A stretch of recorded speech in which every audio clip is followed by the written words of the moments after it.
ମାତାର ପୁତ୍ରୀ। ମୋର କ୍ରନ୍ଦନ କରି ତୁମକୁ ଶୁଭୁ ନାହିଁ? କେଉଁ ରଙ୍ଗୀନ ସ୍ୱପ୍ନରେ ତୁମେ ମସଗୁଲ? କାହିଁକି ଏବେ ବି ମୋ ଅବହେଳିତା? କାହିଁକି ଏବେ ବି ମୋ ମୁଖ୍ୟ ବସ୍ତୁ ଭାବେ ଗଣ୍ୟ? ଯେଉଁ ମାଟିରେ ନାରୀ ଶକ୍ତି ପାର୍ବତୀ ଲକ୍ଷ୍ମୀ ସରସ୍ୱତୀ ରୂପେ ପୂଜିତା, ସେହି ମାଟିରେ ସେ କାହିଁକି ନ୍ୟାୟ ପାଏ ନା? ତାର ଆକୁଳ କ୍ରନ୍ଦନ କାହିଁକି ଦାନବର ହସ ତଳେ ଚାପି ହୋଇଯାଏ? ବାସ୍ତବିକ ଅତ୍ୟାଚାର, ଧର୍ଷଣ, ହତ୍ୟା ଏସବୁର କଣ ଅନ୍ତ ନାହିଁ?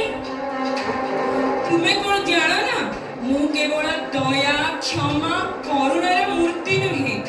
ତୁମେ କଣ ଜାଣ ନା, ମୁଁ କେବଳ ସୀତା, ରାଧା, ଲକ୍ଷ୍ମୀ, ସରସ୍ୱତୀ ନୁହେଁ।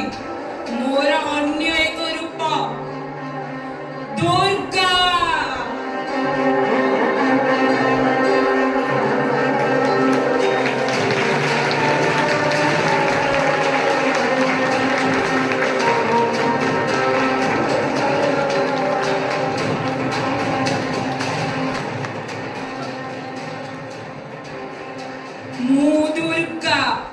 ମୁଁ ମହିଷାମର୍ଦିନୀ, ଅସୁର ବିନାଶିନୀ, କ୍ରୂର ନିନାଦରେ ଅସ୍ତ୍ର ଧାରଣ ପୂର୍ବକ ମୋର ଜୀବନରେ ଧ୍ୱଂସର ତାଣ୍ଡବ ଲୀଳା।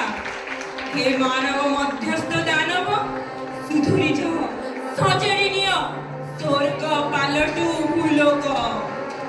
ନବ ସକାଳର ନବ କିରଣ ଭରୁ ଜୀବନେ ଆଲୋକ। ନଚେ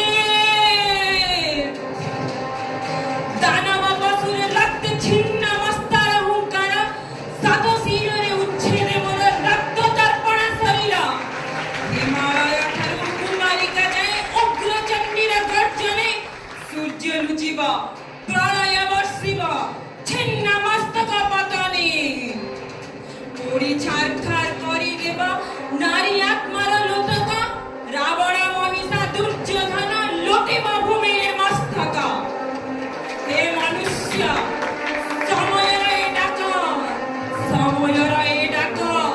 বাছি দিও স্বর্গ অবা রসাতল।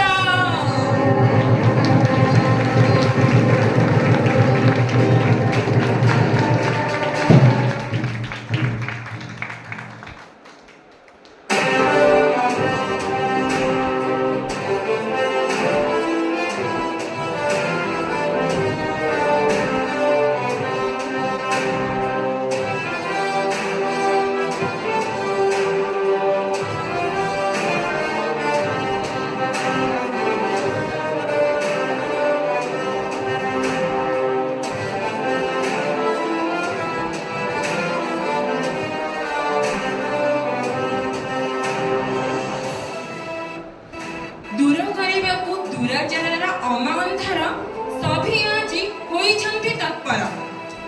ଆମ ଭିତରେ ସଜୀବ କରିବାକୁ ଶକ୍ତିମୟୀର ସ୍ୱରୂପ ଶକ୍ତିଶ୍ରୀ ଅଭିଯାନ ଆୟୁଧ ଆମର।